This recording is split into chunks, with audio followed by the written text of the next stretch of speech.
થોડાક જ મહિના મારી સાથે રહ્યા છે તો જ તો છે કે જેના આશ્રમે આટલા વર્ષો કાઢ્યા છે. અને મેં તારા આશરે. બેટા, તને મારી યાદ નથી આવતી? માં, તારી યાદ તો આવે જ ને, પણ હા, જ્યારે જ્યારે તારી યાદ આવે છે ને ત્યારે ત્યારે મારા પર્સમાં રહેલો તારો અને પપ્પાનો ફોટો જોઈ લઉં છું. I miss you. જલ્દી પાછો આવી જા બેટા. હા માં, અને તું તારું ધ્યાન રાખજે ને મમ્મી.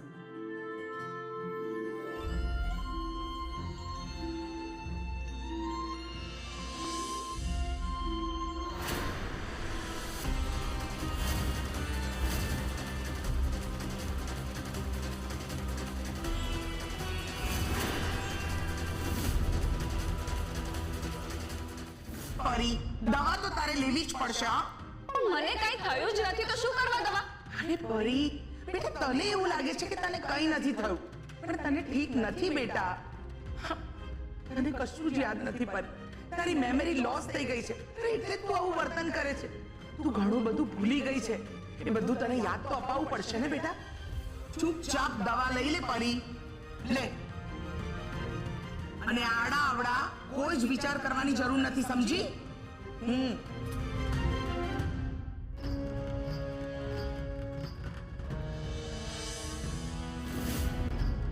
મમ્મી જ્યારે હોય ત્યારે મને શું યાદ અપાવવાનું કહેતી હોય છે, પણ મને સાચે જ કઈ યાદ નથી.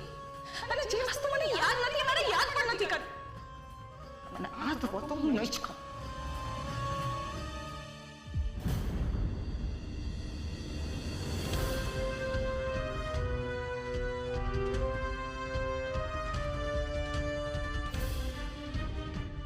આ દવા કોની છે?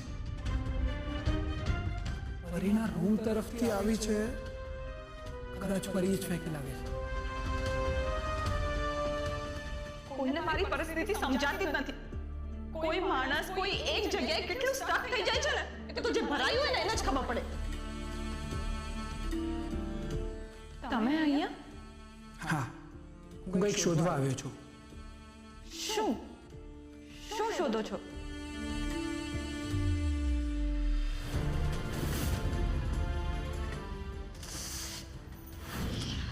જો તમે આના માટે આવ્યા હોય ને લેક્ચર આપવા માટે આવ્યા હોય તો તમે કાઈ ના કહેતા. હું લેક્ચર આપવા માટે નથી આવ્યો કે નથી કંઈ કહેવા માટે આવ્યો. હું તો મારી નાની બેનને સમજાવવા માટે આવ્યો છું.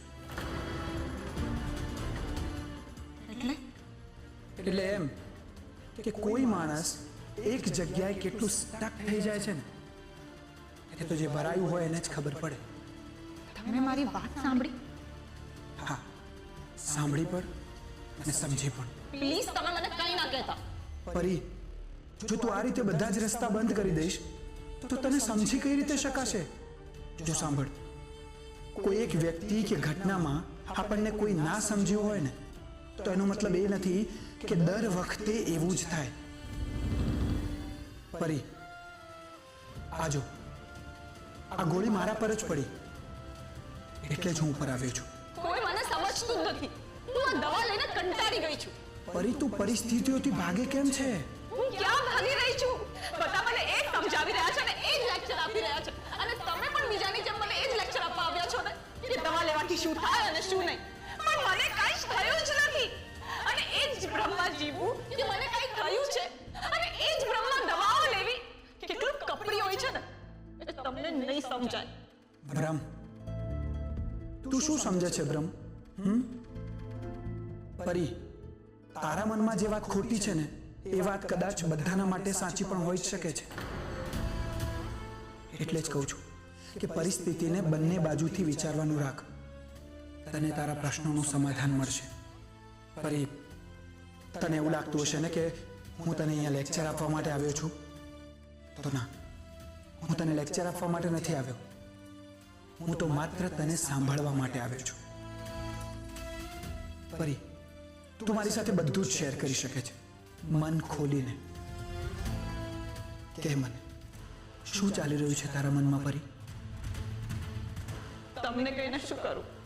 વાહ પરી, ભાઈ પણ કહે છે અને મનની વાત પણ શેર નથી કરતી.